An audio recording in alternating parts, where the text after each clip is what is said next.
This channel does not promote any violent, harmful, or illegal activities. All content provided by this channel is meant for an educational purpose only.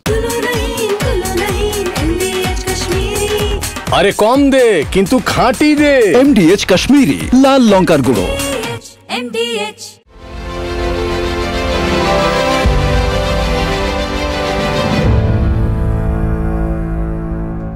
ফিরলাম ঠোঁটকাটা special নিয়ে। প্রথমেই big বলে দেখে নিন আজকে top 10 breaking. 1 নম্বর breaking, পাক চর চক্রে জড়িত সন্দেহে কলকাতায় আটক এক। দেখলেন, এবার কলকাতাতেও একজন আটক, এনআইএ আটক করেছে। 2 নম্বর ব্রেকিং, তপসিয়ার হোটেলের রক্ষী আটক, মোহাম্মদ ওয়াকিল তার নাম। 1 মাস ধরে তপসিয়ার এই হোটেলে সে নিরাপত্তা রক্ষীর কাজ করছিল। 3 নম্বর ব্রেকিং, পাক চর তদন্তে কলকাতায় এনআইএ তল্লাশি, খিদিরপুর, আলিপুর এবং আরও এক জায়গায় তল্লাশি হয়েছে। 3 জায়গায় মোট তল্লাশি হয়েছে। পাকসাকাতেও তল্লাশি হয়েছে। 4 নম্বর, 5 রাজ্যে অসামরিক মহড়া। এটা নিয়ে যথেষ্ট উৎসাহ তৈরি হয়েছে। হঠাৎ আবার কেন মহড়া? অসামরিক মহড়া আজকে বিকেল 5টার সময় হয়েছে 5 রাজ্যে। 5 নম্বর, থানায় গড়হাজির, পার্টি অফিসে হাজির অনুব্রত।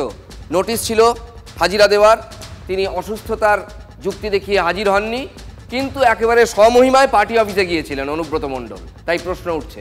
6 নম্বর, কাল ফের থানায় হাজিরার নোটিশ। শান্তিনিকেতন থানায় কালকে ডাক পড়েছে, দেখা যাক তিনি যান কিনা। 7 নম্বর, আজ রাতেই কলকাতায় অমিত শাহ।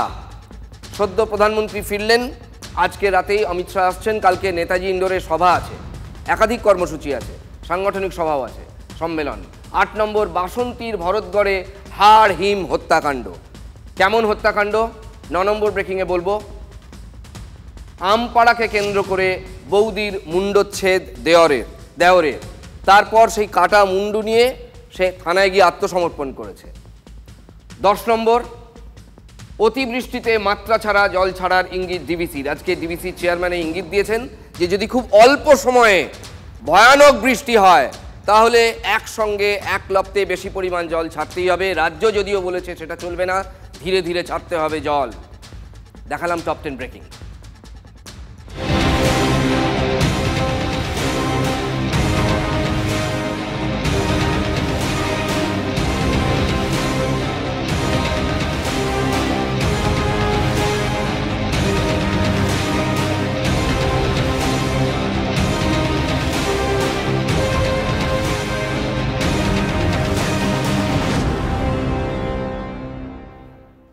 প্রধানমন্ত্রী নরেন্দ্র মোদী সদ্য বাংলা ঘুরে গিয়েছেন। এবার অমিত শাহ বাংলায়, তিনি আসছেন আজ রাতেই 9:20, 9:30 নাগাদ তার নামার কথা এয়ারপোর্টে। শাহী সফরের কয়েক ঘন্টা আগে তৃণমূল সুর চড়ালো। কি বলে সুর চড়ালো তৃণমূল? পদত্যাগ চাই না, শুধু অমিত শাহের একার নয়, একেবারে জোড়া পদত্যাগ দাবি করে বসেছে তৃণমূল। নিশানায় পদ্মের, অর্থাৎ কেন্দ্রের মন্ত্রিসভার হরিহর জুটি। বুঝতেই পারছেন, শুধু অমিত শাহের পদত্যাগে হবে না, নরেন্দ্র মোদীকেও পদত্যাগ করতে হবে, এটা তৃণমূলের দাবি। এদের পদত্যাগ করা উচিত। দেখুন, দুজনেরই ব্যর্থ। প্রধানমন্ত্রী হিসেবে উনি এসে নোংরামি করে গেছেন, উনি দেশাত্মবোধটাকে এক্সপ্লয়েট করতে চাইছেন। এই করেই তো দেশের প্রধানমন্ত্রী রয়েছে, আদারওয়াইজ তো কোনো গুণ নেই, বেগুন একটা। পদত্যাগ কেন করতে হবে? দেশাত্মবোধকে এক্সপ্লয়েট করছেন মানে কল্যাণবাবু সেই সুরেই কথা বলছেন, মানে পরিকল্পিতভাবে বাংলায় তারা সিঁদুর বেচতে আসছেন, যেটা তৃণমূল বলছে। মুখ্যমন্ত্রীই তো বলেছেন এমন কথা। কোনো ভনিতা না করে সোজা কথা সোজাভাবে বললে ব্যাপারটা কি দাঁড়ায়? ভোটের রাজনীতি করতেই 26-এর আগে বাংলাকে বেছে নিয়েছেন মোদি শাহ জুটি, এটাই তৃণমূলের সার কথা, মোদ্দা অভিযোগ। আসলে সিঁদুরে মেঘ দেখেই কি, মানে সিঁদুরে মেঘ দেখেই কি সংসদে এবং সংসদের বাইরে তৃণমূলের মুখর নেতা কল্যাণ বন্দ্যোপাধ্যায়কে আজকে এগিয়ে দিল Trinamool? Part of the political game.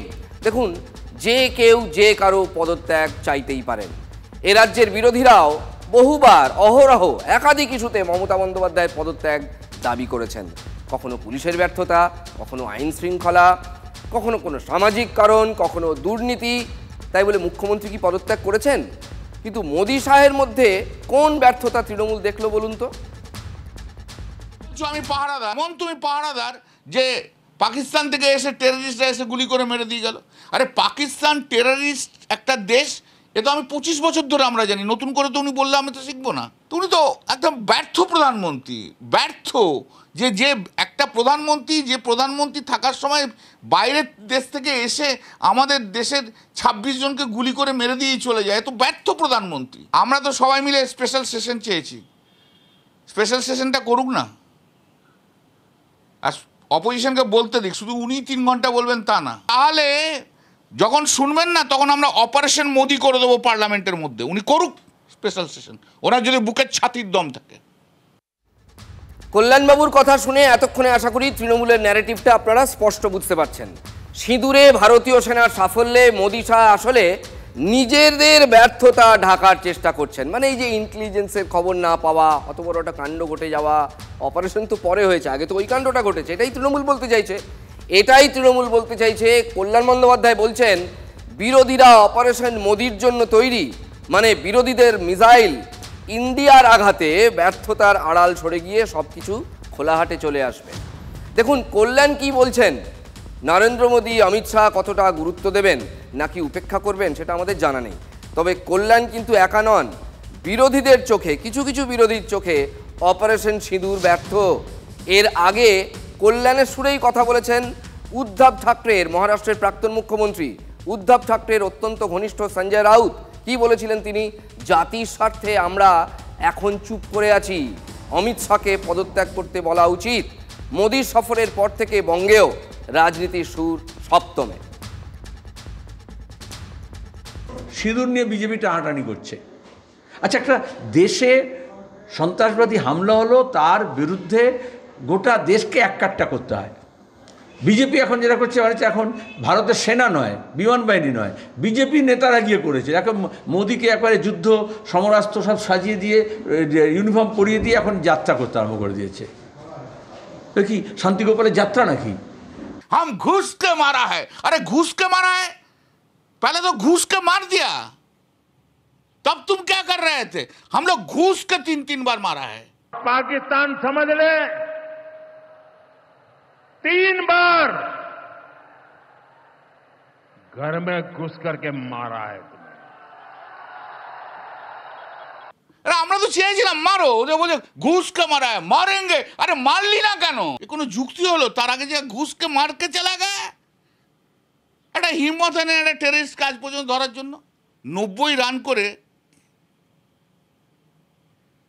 কেউ নিজেকে উইথড্র করে না। 90 রান হয়ে গেছে, সেঞ্চুরি বাকি, আর 10 রান, আমি আর খেলবো না বলে উঠে চলে এলেন।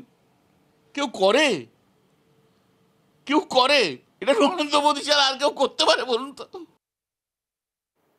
দেখুন, বিরোধীরা যে যাই বলুন না কেন, যে ব্যর্থতাকেই তারা চোখে আঙুল দিয়ে দেখানোর চেষ্টা করুক না কেন, বিজেপি কিন্তু এখন ফুটছে।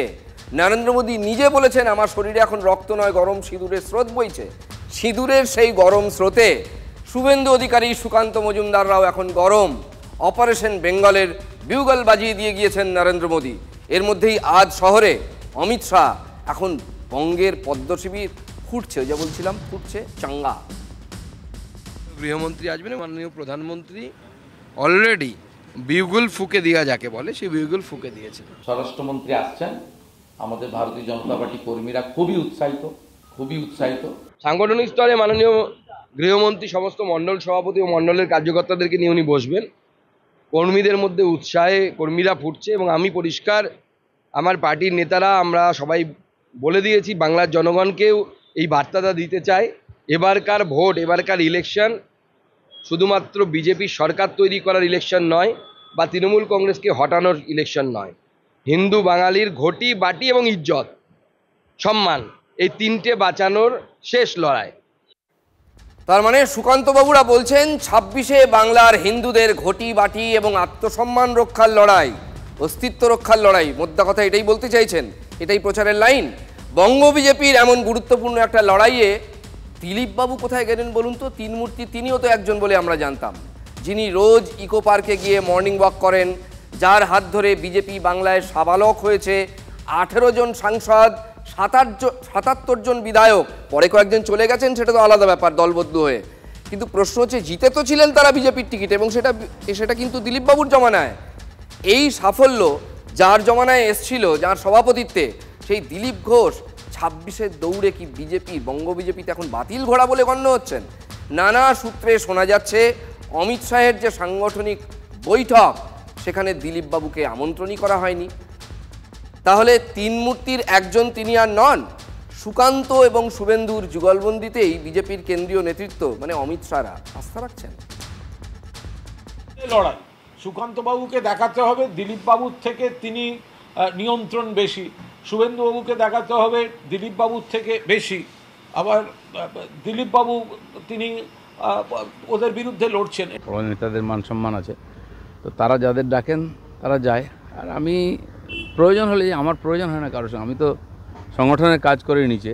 দিলীপ দা আমাদের পার্টির নেতা, কিন্তু উনি সর্বভারতীয় সভাপতি পদে লাস্ট ছিলেন, অতএব ওনার বিষয়ে সিদ্ধান্ত নেওয়ার ক্ষমতা সুকান্ত মজুমদারের নেই। সর্বভারতীয় স্তরেই সমস্ত সিদ্ধান্ত হবে। আমাদের পার্টির যে ডিসিপ্লিন আছে, যে বৈঠকে যে প্রোগ্রামে যেতে বলা হয় কর্মীরা সেখানেই যায়। দিলীপের প্রতি তার পার্টির নেতৃত্বের এই ধরনের ব্যবহার আমি কি করতে পারি? যে দল নিজের প্রাক্তন রাজ্য সভাপতি, নিজের প্রাক্তন সর্বভারতীয় সহসভাপতি, নিজের সদ্য প্রাক্তন সাংসদ, তাদের মানে অপমান করে, কোণঠাসা করে, তো এই গোষ্ঠীবাজির দলকে বাংলার মানুষ কখনো সমর্থন করতে পারেন? মিনিমাম আস্থা রাখতে পারেন? কখনো পারবেন না। তবে কে এলো কে গেল বাংলার শাসক দল তৃণমূল গুরুত্বই দিচ্ছে না। এটা কনফিডেন্স না কনফিডেন্স শো করছে তৃণমূল, সেটা কিন্তু আমরা বলতে পারবো না।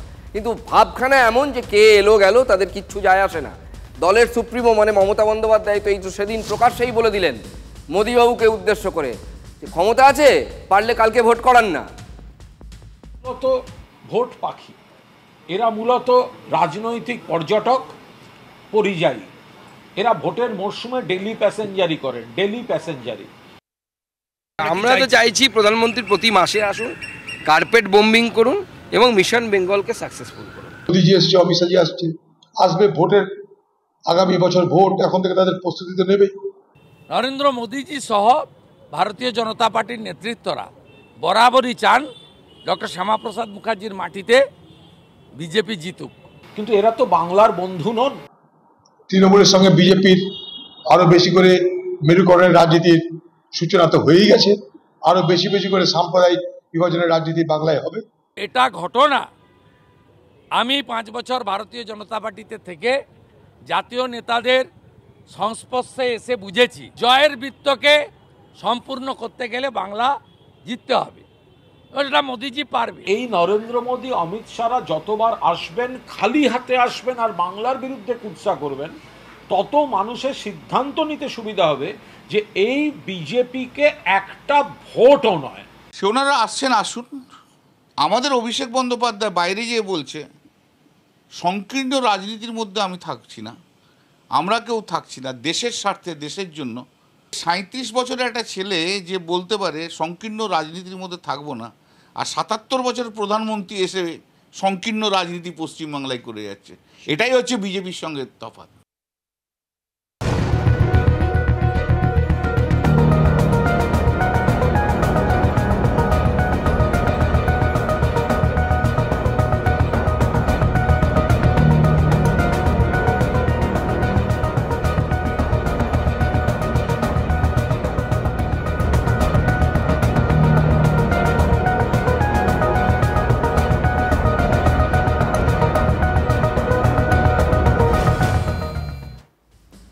অভিষেক বন্দ্যোপাধ্যায়রা বিদেশের মাটিতে গিয়ে বোঝাচ্ছেন কেন কোন পরিস্থিতিতে পাকিস্তানে অপারেশন সিঁদুর নরেন্দ্র মোদী সরকারকে করতে হলো। আর ঠিক তখনই অভিষেকের রাজ্য বাংলায় নরেন্দ্র মোদী, অমিত শাহ, খুব অল্প সময়ের ব্যবধানে তারা দুজন, একজন ফিরে গেলেন, একজন আজ রাতে নামছেন।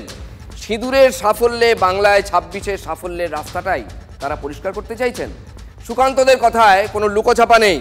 পেহেলগামের সঙ্গে মুর্শিদাবাদের ঘটনাকে এক বন্ধনীতে রেখে হিন্দুত্বের লাইনে তারা ব্যাটিং করে চলেছেন। ফলে তৃণমূলকে এখন বিজেপির কোট আনকোট সংকীর্ণ রাজনীতির কথা বলতে হচ্ছে। মমতা বন্দ্যোপাধ্যায় বিজেপির এই কৌশল নিয়ে আগেই প্রশ্ন তুলে বসে আছেন। আজ কল্যাণ বন্দ্যোপাধ্যায় মোহাম্মদ সেলিমরা বললেন। যেখানে দেশের কথা গোটা বিশ্বে যাতে ভুল না বোঝে তার জন্য সর্বদলীয় ডেলিগেশন সবাইকে পাঠাতে হয়েছে। সাধারণত প্রধানমন্ত্রী নিজেই জানে, আর মোদি হয় বিশ্বগুরুর নামে। এখন কেন তাহলে সর্বদলীয় বৈঠক করতে হলো, যে ডেলিগেশন পাঠাতে হলো? বিরোধী দলের প্রতিনিধিরা বিশ্বের সমস্ত জায়গায় বলে যাচ্ছে বলে তবু একটা ভারতবর্ষের সম্মান রয়েছে। উনি তো ভারতবর্ষের সম্মান বুলন্ডিত করেছেন, অমিত শাহ সম্মান বুলন্ডিত করেছে। পশ্চিমবাংলায় পুকুরে ঢিল পড়লে আপনি 15 কোম্পানি সিআইএসএফ পাঠিয়ে দিচ্ছেন, 30 কোম্পানি বিএসএফ পাঠিয়ে দিচ্ছেন। তার এখানে ব্যর্থতাটা কার? এই ব্যর্থতা তো নরেন্দ্র মোদী অমিত শাহদের। সেই ব্যর্থতার দায় আগে ওদের স্বীকার করা উচিত ছিল। আমরা এই কথা বলতাম না, কিন্তু আজকে যে সংকীর্ণ রাজনীতি উনি করে যাচ্ছেন আমাদের বলতে হচ্ছে। জানেন, এই যে অভিষেক বাবু অল পার্টি ডেলিগেশনে গেছেন না প্রতিনিধিত্ব করতে, এবার অভিষেক বাবুর উপর না একটা আলাদা ফোকাস আছে। মানে বাংলার আমজনতা, আমি রাস্তাঘাটেও শুনছি অভিষেক বাবু যে কথাগুলো বলছেন, সেটা জাকার্তা হোক সিঙ্গাপুর হোক, সেই কথাগুলো না সবাই খুব ভালো করে নোটিস করছেন। তার কথার সুরটা কারণ খুব ইন্টারেস্টিং। তার দল এখানে যে কথাগুলো বলছেন এগুলো তার মুখে নেই, বিদেশে বলা যায়ও না, ভবিষ্যতে বলবেন কিনা জানি না। কিন্তু এই যে সংকীর্ণ রাজনীতির বাইরে বেরিয়ে এসে তৃণমূলের নাম্বার 2 বলছেন, আমার কাছে আগে দেশ বড়, তারপরে দল, আমার দেশ আগে পরে দল। যেখানে যাচ্ছেন পাকিস্তানের মুখোশ খুলে দিচ্ছেন অভিষেক বন্দ্যোপাধ্যায়। সুরটা একবারে নরেন্দ্র মোদীর, খুব ইন্টারেস্টিং। সেটা হওয়া প্রত্যাশিত, বাইরে গিয়ে তো আলাদা করে বলা যায় না। কিন্তু তিনি কথাগুলো ডিট্টো রিপিট করছেন। পাকিস্তানের মাটিতে কিভাবে সন্ত্রাসের চাষ হচ্ছে, জাকার্তাতেও সে কথা তুলে ধরেছেন। প্রবাসী ভারতীয়দের উদ্দেশ্যে বক্তব্য পেশ করতে গিয়ে পরিষ্কার বলেছেন অভিষেক বন্দ্যোপাধ্যায়, এবার পাকিস্তানের সঙ্গে যদি আলোচনা হয় তাহলে পাক অধিকৃত কাশ্মীর নিয়েই আলোচনা হবে, সেটা পুনরুদ্ধার করা নিয়েই আলোচনা হবে। এটাই ভারতের অফিসিয়াল স্ট্যান্ড। নরেন্দ্র মোদী অমিত শাহদের স্ট্যান্ড এটাই। কাশ্মীর ভ্রমণের আমন্ত্রণও জানিয়েছেন জাকার্তাবাসীকে, খুব interesting. Next time when you go to India, I want you to make a promise. Will you make it? Yes. My humble appeal before all of you. Next time when you're planning to visit India, if you're planning to visit India for 7 days, make sure you extend your trip for 3 days more. So another 3 days window I want you to dedicate specially, because I want you and your family to go to Kashmir and spend 3 days for betterment of India. ঠিক এটাই বলছিলাম। কি বুঝলেন? কাশ্মীরের পেহেলগাঁওয়ে সন্ত্রাসবাদী হামলা নিয়ে কল্যাণ বন্দ্যোপাধ্যায়রা বাংলার মাটিতে বসে যখন ইন্টেলিজেন্স ফেলিয়ারের কথা বলছেন, নরেন্দ্র মোদী অমিত শাহকে বিঁধছেন, তাদের পদত্যাগ দাবি করছেন, ইস্তফা দেওয়ার কথা বলছেন, তখন অভিষেক বন্দ্যোপাধ্যায় বলছেন অন্তত 3টে দিন কাশ্মীর থেকে আসবেন, কাশ্মীর ঘুরে আসবেন। বিদেশিদের বলছেন, সেটা জাকার্তা হোক বা অন্য দেশ হোক। পেহেলগাঁও কাণ্ডের পর পর্যটকদের নিরাপত্তা নিয়ে যে উদ্বেগ তৈরি হয়, তৃণমূলের নাম্বার 2 সেখানে আশ্বস্ত করতে চাইছেন। বুঝতেই পারছেন বিজেপির কাছে এটা কতটা স্বস্তির। বিজেপিকে স্বস্তি দিচ্ছেন তাদের ঘরের ছেলে শ্রমিক ভট্টাচার্য। हाथ जोड़कर किसी का पास सहायता मांगने के लिए नहीं। हम यूरोप गए, अमेरिका गए, मिडिल ईस्ट गए, स्कैंडिनेवियन कंट्रीज में जा रहे हैं, सारे लोगों का साथ मिल रहे हैं, बातचीत हो रहा है, संलाप चल रहे हैं। उद्देश्य एक ही है, उनको सचेत करना। जो आज हमारा साथ हो रहा है, कल तुम्हारा साथ वही होने वाला है। और आज भी ये लोग अगर हम लोगों को यही ज्ञान देते रहे, सारा दुनिया जे बातें करते जाओ, डायलॉग ही सबसे एक रास्ता है जिससे सारे समस्या का हल निकालते हैं। अरे सारे समस्या का हल डायलॉग से निकलते हैं, सब समझते हैं, लेकिन आपका सीने पे कोई AK-47 रख देगा और आप उस समय क्या बोलेंगे, हरे कृष्ण हरे राम, आप क्या इस्कॉन वाले बन जाएंगे तब? শ্রমিক ভট্টাচার্যই বলুন বা অভিষেক বন্দ্যোপাধ্যায়ের কথাই বলুন, এটা বুঝতে পারছেন তো যে অপারেশন সিঁদুরে সুর একদম এক জায়গায় এসে মিশছে। ঘরের মাঠে রাজনীতি, বিদেশের মাটিতে সবাই এক কাট্টা। এটাই তো প্রত্যাশিত, এটাই হওয়া উচিত। তাই রাজনীতির জায়গায় থাকবে, রাজনীতির বিভাজন তৈরির চেষ্টাও হবে, সেটা রাজনৈতিক বাধ্যবাধকতাতেই হবে, সেটা চলতেই থাকবে। পরে তারা কি বলবেন জানি না, এখন কিন্তু সুর এক। আপনি বলুন ডোনাল্ড ট্রাম্প মিথ্যে কথা বলেছে বলে, ডোনাল্ড ট্রাম্প ভুল বলেছে বলে, ডোনাল্ড ট্রাম্পের কাছে নিজেকে একদম নামিয়ে রেখে দিয়েছে। 11 বছর ধরে তুমি এত সাগর পেরিয়ে, সমুদ্র পেরিয়ে, ফরেন ট্যুর করছো, ফরেন কান্ট্রিতে যাচ্ছ, বন্ধুত্ব সম্পর্ক তৈরি করছে।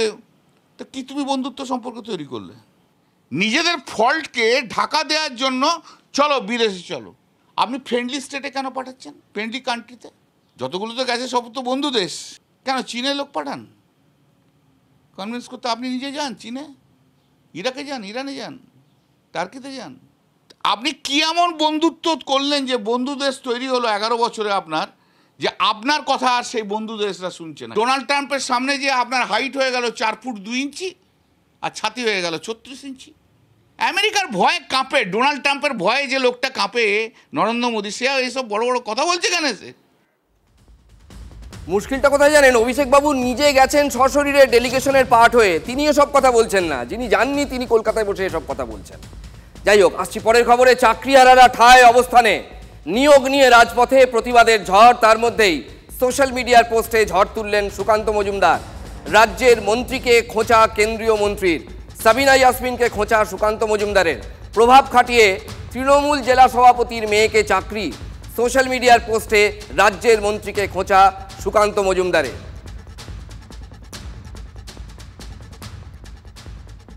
একে কি বলবেন বলুন তো? মানে তৃণমূল করলেই হাতে গরম চাকরি, একেবারে পাকাপাকি বন্দোবস্ত। কে বলছেন? খোদ শিক্ষামন্ত্রী, রাজ্যের নয় কেন্দ্রের শিক্ষা প্রতিমন্ত্রী সুকান্ত মজুমদার। দেখুন,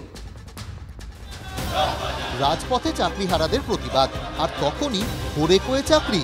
পরীক্ষা না দিয়েই সোশ্যাল পোস্টে অভিযোগ সুকান্ত মজুমদারের। লিখেছেন, নিঃশব্দে বিশেষ প্রভাব খাটিয়ে মালদা তৃণমূলের সভাপতি আব্দুল রহিম বক্সির মেয়ের চাকরি পাইয়ে দিলেন সেচমন্ত্রী সাবিনা ইয়াসমিন। পোস্টের সঙ্গেই সরকারি নোটিফিকেশনও জুড়ে দিয়েছেন বিজেপির রাজ্য সভাপতি। সেখানে উল্লেখ, রাজ্য সেচ দপ্তরের পার্সোনাল অ্যাটেন্ডেন্ট পদে নিয়োগ করা হয়েছে আসিফা শাবনামকে। তিনি মালদা তৃণমূল জেলা সভাপতি আব্দুল রহিম বক্সির মেয়ে।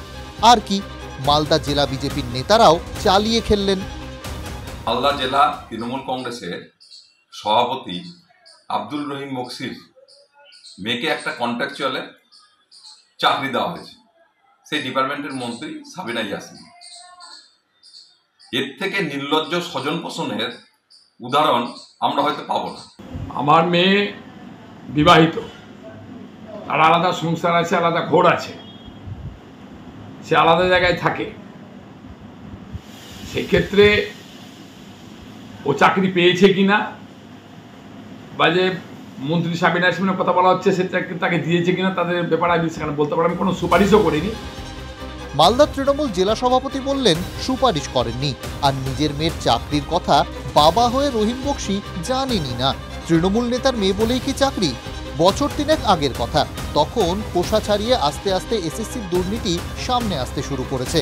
তখনই সামনে আসে বর্তমান শিক্ষামন্ত্রীর এক ভিডিও। চাকরিটা তৃণমূলের ছেলেমেয়েরাই পাবে, তৃণমূলের ছেলেমেয়েরা পাবে, একটা সিম্পল সিম্পল, আর কিছু নয়। কিভাবে পাবে, কোথায় পাবে, কেন পাবে, সেসব আমি বলবো না, কিন্তু এটা হবে। মুহূর্তে ভাইরাল ভিডিও, সেদিন ব্যাখ্যাও দিয়েছিলেন শিক্ষামন্ত্রী। যারা বাড়ি বাড়ি গিয়ে বললো যে অমুক এমএলএ ব্রাত্য বসুকে ভোট দিন, জোড়াফুল চিহ্নে ভোট দিন, তা চাকরি তো আমি তাদেরই দেবো, আমার কোটার চাকরি। সে চাকরি আমি কাকে দেব? তাহলে সেই চাকরি আমি দিয়েছি এবং আমি বলছি আবার দেব, আমার পার্টির ছেলেকেই দেবো, আমার ন্যায্য কোটার চাকরি আমার দলের ছেলেদের দেবো। কার কি বলার আছে? আমার আইনি চাকরি আমি কাকে দেবো বা না দেবো, আমার যেটা ন্যায্য আমার কোটার মধ্যে পড়ে। মন্ত্রীর কোটায় চাকরি, সেদিন ব্যাখ্যা দিয়েছিলেন শিক্ষামন্ত্রী। কিন্তু কেন্দ্রীয় শিক্ষা প্রতিমন্ত্রীর পোস্টে তৃণমূল জেলা সভাপতির মেয়ের চাকরি বিতর্কে সরগরম মালদা। সারা পশ্চিমবঙ্গ জুড়ে চাকরিহারাদের হাহাকার, সাধারণ যোগ্যরা চাকরি পাচ্ছে না, সেখানে নিজের মেয়েকে জেলা সভাপতি চাকরি দিচ্ছেন, এর থেকে নির্লজ্জ স্বজন পোষণের উদাহরণ আর হতে পারে না। আমার বড় ছেলে ইঞ্জিনিয়ার, আমার ছোট ছেলে ডাক্তার, আমার বড় মেয়ে AA বিএড করেছে, আমার বৌমা ইংরেজিতে অনার্স করে MA করেছে। পরিবার শুধু রোগী ছবি শিক্ষিত, আমার এই মেয়েটাও শিক্ষিত। ফলে সেক্ষেত্রে এই ধরনের অপবাদ দেওয়া হচ্ছে আমাকে, আমি ঠিক বুঝতে পারছি না যে এই অপবাদ দেওয়া হচ্ছে কেন। আর চাকরি ব্যাপারে আমার কিছু জানা নেই, আমি নিশ্চয় খোঁজ খবর নিব। তৃণমূল জেলা সভাপতি মেয়ের চাকরি নিয়ে খোঁজ খবর নেবেন, অথচ সরকারি নোটিফিকেশনে জল জল করছে নাম। সেখানে লেখা ডটার অফ আব্দুর রহিম বক্সি। চাকরি হয়েছে সেচ প্রতিমন্ত্রীর দপ্তরে। সাবিনা ইয়াসমিন বললেন, মন্ত্রীর কোটাতেই চাকরি। আমাদের মন্ত্রীর নিজস্ব অধিকার, কাকে দেবে সেটা সম্পূর্ণভাবে ডিপেন্ড করছে আমার উপরে, দলের উপর। উনার যদি কোনো বক্তব্য থাকে যে প্রেসিডেন্টের মেয়েকে দেওয়া দেন, উনার খুব মন খারাপ হয়েছে, তো উনি উনার ছেলের নামটা পাঠাক, আমি দেখে দেবো। আর উনি নিজে ভালো করেও জানেন, উনিও নিজে একজন মন্ত্রী, উনি নিজের গুলো একটু ফোরকাস্ট করুক না। যদি MDH কিচেন কিং কিচেনে থাকি তো আমরা যা ইচ্ছে তৈরি করতে পারি। বেগুনের ভর্তা, আলু কপি, ভিন্ডি মশলা, আরো অনেক কিছু। MDH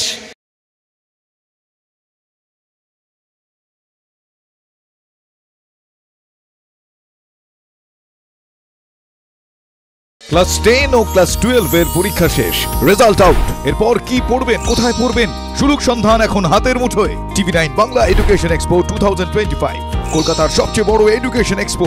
ডিগ্রি না ডিপ্লোমা, কোন কোর্স করবেন, কিভাবে প্ল্যান করবেন নিজের ক্যারিয়ার, সব প্রশ্নের উত্তর একটাই। TV9 Bangla education expo. একই ছাদের তলায় থাকছে নামকরা সব ইঞ্জিনিয়ারিং কলেজ, বিশ্ববিদ্যালয়, মেডিকেল ও management institution. TV9 Bangla education expo 2025, 31 মে ও 1 জুন বোস ইনস্টিটিউটে, কলেজ মোড়, সেক্টর 5, সকাল 10টা থেকে সন্ধ্যে 7টা পর্যন্ত। এন্ট্রি একেবারে ফ্রি।